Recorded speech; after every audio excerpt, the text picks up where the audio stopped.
as promised, our obligatory daily energy reading, which will be coming to YouTube live very soon.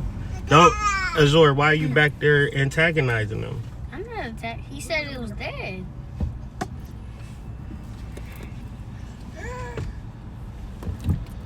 YouTube live.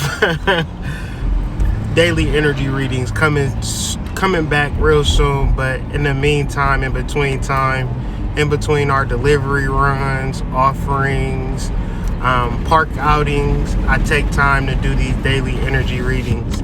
Now, this one, I'm gonna try to make this as quick as possible, as simple as possible in relation to the daily energy. And we're referencing the daily energy because we're following the transits of the moon. So what we thus have is a waning moon transiting, that was a projectile, sidereal Sagittarius. So when we reference sidereal Sagittarius, we're referencing, if we're doing sidereal, we have to give big ups to Ophiuchus. Now, Ophiuchus is Greek for Asclepius. Now, if you don't know what Asclepius is, you've seen it billions of times by now. And that is the caduceus staff that you see on every ambulance, you see at every hospital, okay? But when you relate it to the cosmos, you relate it to Ophiuchus, and this is the hidden component to astrology. The reason that is a hidden component, because if you read in my book, Astrology Explained, Developing an Intimate, I sound like one of those people and I don't like it, but generally it's the truth. So if you read in my book, Developing an Intimate Relationship with Astrology, you bypass anything hidden by corresponding to it. And the reason why we deal with astrology is because we deal with the corresponding energy. Ultimately, when we correspond to higher celestial energy, it begins to radiate through our aura, then our being, and then our physical body. So what we're initiating through astrology is a concept of healing. So the moon in Sagittarius is teetering in between Ophiuchus and the energy of Sagittarius. But when you understand Sagittarius as an energetic energy, is non-physical and it is healing. So yesterday y'all might have felt like I was bashing Sagittarian energy. I wasn't. But what I'm saying is, if you're attempting to manifest utilizing your Sagittarian energy, you're kind of confused. The idea is to be aware of our Sagittarian energy. When we are aware of our Sagittarian energy, the manifestation is a byproduct. Our physical reality is already existed around us. So we don't actually have to manifest shit, because even if you wanted to build a skyscraper or something to that effect, would you have wood or timber or cement and build that skyscraper yourself? Or would you employ or pay for people, get credit, things like that? So you can still use your mind and manifest things in the 3D. So, however, if you're trying to manifest things with your mind, it's going to be very, very difficult. So as we deal with the energy of the third deacon of Sagittarius, tomorrow we deal with big Capricorn energy. Then later in the week, we deal with the new moon. But preparing for this new moon is awesome because we're getting rid of, what are we getting rid of? Oppression, okay? The concept of oppression. See, the third deacon of Sagittarius is ruled by a 10. Now, the 10 of Wands deals with Malkuth. Now, Malkuth is the physical world, but the thing about the physical world is so far away from Kether that you don't even fucking realize that Kether exists. But when we reference Kether, Bana, and Chakma, and excuse me if I'm saying it incorrectly, you reference in heaven in the Kabbalistic sphere. But when you reference heaven, you're referencing all things that can be created. And you know that Kether exists because we're driving in fucking downtown Detroit. Where did this shit come from, right? How did all of these buildings and cars and technology and cops and buses and trains and trolleys and shit come from if it wasn't a superior spiritual realm, right? Or was niggas just, you know, did this just gradually, is this organic?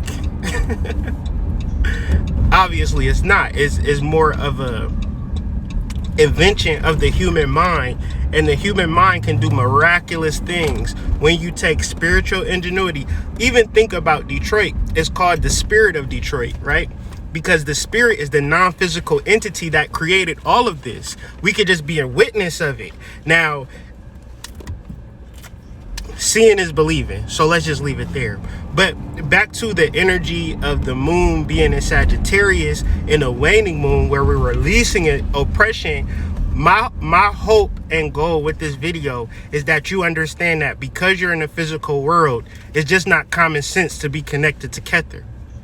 Even though the reality is there, the hope is that you begin to reach out, to strive further, and strive for that deeper spiritual heaven that exists within you. The reason why I say this is because a person might feel oppressed or violated or in a negative situation. But if you are fully spiritual, fully connected to your ancestors, fully connected to your guide, why wouldn't then that create positive situations down here in the 3D? Right? To which the deeper question is, do you trust your guides? Do you trust your soul? Do you trust your soul? Because if you do trust your soul, then you can easily align with the waning moon in relation to Sagittarius, because we have full correspondence to our higher self, to our ancestors. Am I lying? So thus, if we have these correspondences, then could we not expect the best in our relationships, our life, and overall well-being? And thus, we make these connections. And what do these connections create? These connections create clarity. But sometimes you can't figure it out with just the thought tarot deck, so I then toss in the Rider-Waite to bring more elaboration to the theme. So in this card, you have a man that wants to go to the town, right? But he wants to carry sticks in towards the town, but he's been carrying these sticks a long time, right? He's been carrying these sticks for years, and he want to carry these sticks to this town because he want the town village to say, hey, I brought back sticks. But the irony is, it's already sticks in the fucking village to where he headed. They don't need the sticks. But he wants everybody to see him carry the sticks because it's a sense of strength, smart, ability, endurance. But they in the village, they at the fucking bar, they at the fucking after hours, they at the strip club, they enjoying their life. They do not care about my main man's carrying them sticks into the village.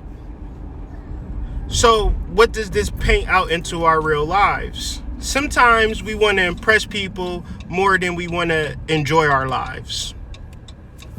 Meaning that the enjoyment of our life is what we think is showing off for people. But when you think about the reality based upon non-playable characters, a lot of soulless, godless energies and entities out here, they don't even see you anyways. So the question with the moon in Sagittarius and the waning moon would be, why do I care so much about what other people think, feel, process, dream, hope, do? I even care about who they having sex with in 2021. I really want to be in people's bedrooms. Hey, it's a problem that you're a homosexual. It's a problem that you're a lesbian. I don't like that. Why do I fucking care? I hope y'all don't care about what's going on in my bedroom the same way as I don't care about what's going on in your bedroom. But generally, as I'm gonna just leave that where that's at. I ain't even gonna go there today. I ain't gonna go there today. But generally, it is the lust of results. So let's get into a deeper divinatory meaning of the Ten of Wands. One of my favorite quotes of all times. This is what really kicked off my spiritual journey, because generally I got a hip to the spiritual journey and I thought that I could manipulate the streams, right? I thought I could bypass and overload and bring about things beyond what I necessarily could handle, to which I ruined and obstructed a large majority of my spiritual process by doing love spells, money spells, money spells, money spells, money spells. And it was so funny doing all those money spells. It was hella broke, right?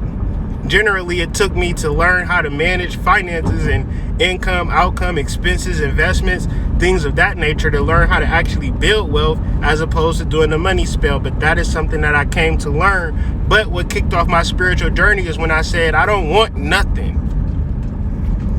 I don't want shit. I don't want to impress the village. I don't want to be a victim. I don't want to be happy. I don't want to be sad.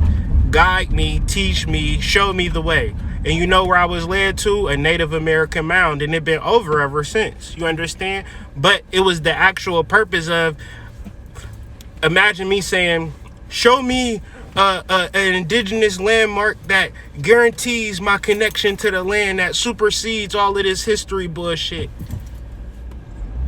Man, it was right around the corner from my house. I literally could walk down the street and be at a Native American mound, and I never even could have brought myself to that realization.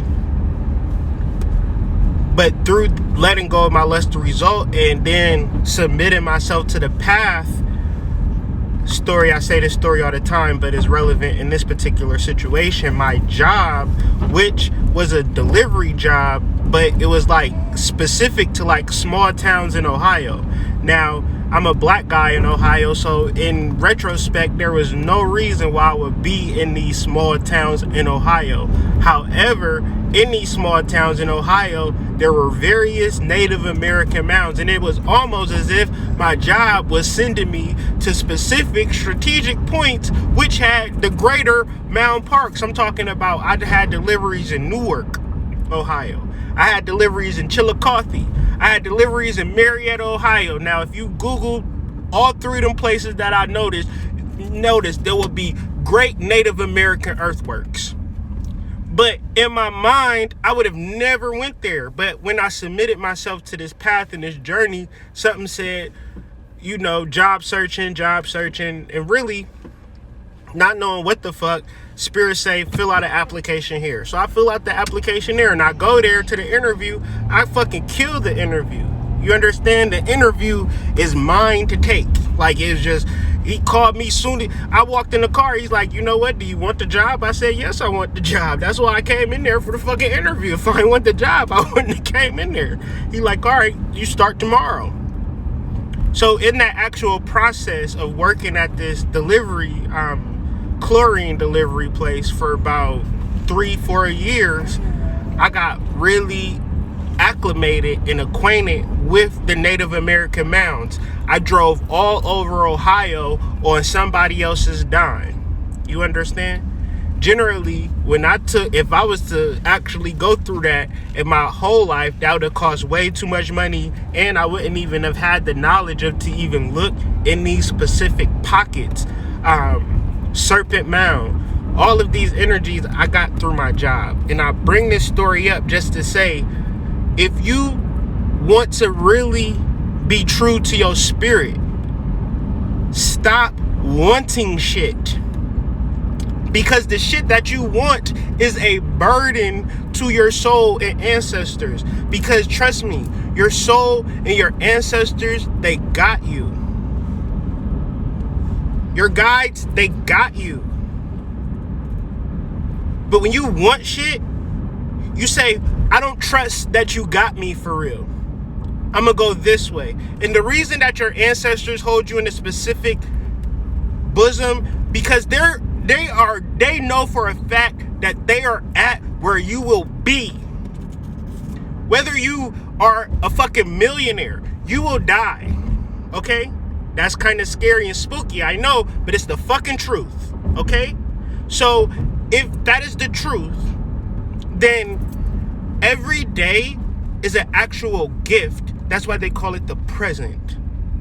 But when you want shit, you forget about the non-physical reality that creates the physical reality. You forget about Kether when you're on Malkuth. In every cycle, there is a 10. And every 10 is not a woe is me or a point to reflect on how you don't have what you don't want. However, it is a point that you are grateful for what you've accumulated over time, right? It is the lust of result that will devour itself in the conflagrations. Conflagrations mean fire. that is, it has evoked. So when you have, so Abraham Hicks, he says it, shooting rockets of desire is what the Vedics or the yogis would call karma, which is when you were born into this earth, you had a purpose, you had a path, you had a destiny, but you didn't have to do anything to bring it about, because at the end of your road, you were going to exit out of this physical body and go to the realm of the ancestors. That is a promise for us all. So generally, when they reference prison, no matter how much time you got, they say you do 10 days. The day you get in and the day you get out. The rest of the time, you figure out how to fuck the bid. So generally, you have your dudes that work out, your dudes that write poetry, your dudes that cook. And then you have your dudes that are so fucking miserable that they're in fucking jail. Every prison. In real life, you have people who have their interest, their purpose, they're doing things that bring light to their fucking soul, that makes them happy. I'm one of those fucking people. No cap in my rap, I'm just who I am, and I'm happy to be who the fuck that I am. See, generally, when you have a black man in America, he's happy being somebody that he's actually not, because he is taught to be in fear of the dominant society. But that black man, white man, Chinese man, Middle Eastern man, Native American man that only sees himself as a man and not a divine being or a spiritual being having a human experience is going to be lost. So who am I referencing in that previous statement?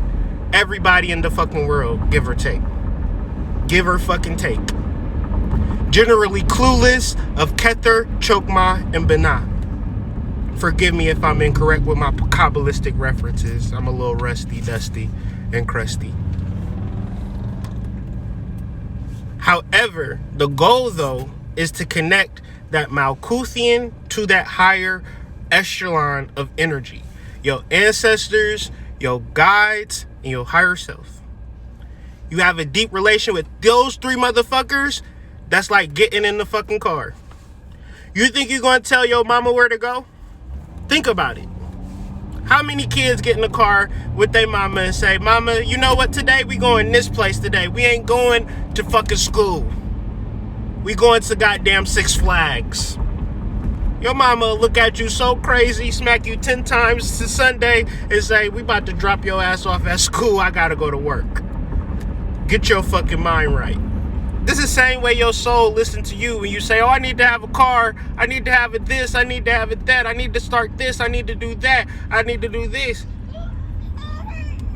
It's different when you are in the world. And of the world. But when you a spiritual being having a human experience, you in the world but not of the world. So the goal of this entire spiritual journey, quite simply, is to connect to your higher self. And the actual action and activity towards that is the result or the fruit of your manifestation. So what it may look like is a person is manipulating the system. He's getting more than he deserves. He's happier than me. But at the end of the day, he's just living in his purpose, living in his truth. So I'm not, like I said, I can't do a long video. I don't want to do a long video. I don't want to waste your time in the reference to information. But I do want to bring about, if I can, but I can't. So I'm going to just touch on it where it's at. Because I thought I had a slide prepared, but I didn't. So, matter of fact, no slide necessary. We can go freestyle. We can freestyle it. Hear the bells? You be hearing them. I don't be hearing them.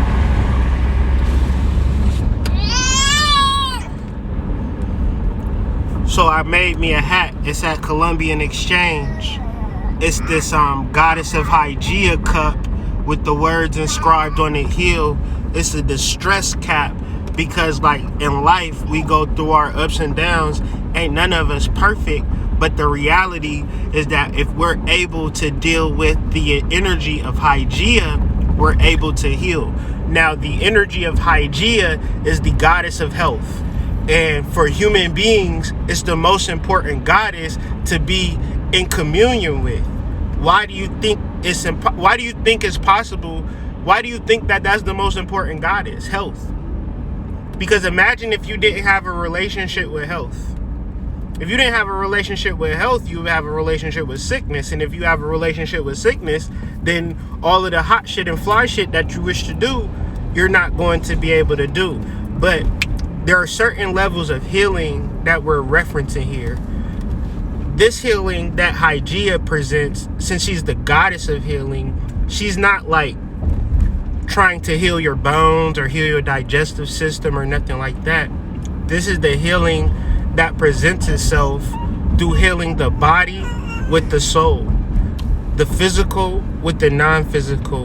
And that healing is bringing that realization to light.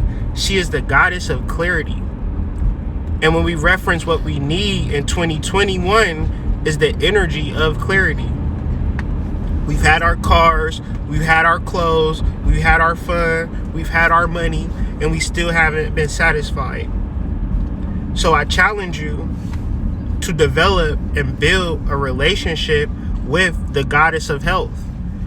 Because when you deal with certain goddesses, as we'll bring goddesses to the forefront, goddesses don't enter your life without attributes, without qualities. Goddesses are into your life with attributes and qualities that can bring you wealth instantly, bring you health instantly, bring you success instantly. But before we get to success and wealth and business and lust and seduction and all of these fly shits, we got to start first with our health, our mental health, our emotional health, our physical health, and our psychological health, our realms that the goddesses deal with. So if you're struggling in those areas, it's time to heal, baby. The caps is available on the Colombian exchange right now for a very, very low price and free shipping, because it ain't about the money, it's about the healing, ladies and gentlemen. Peace.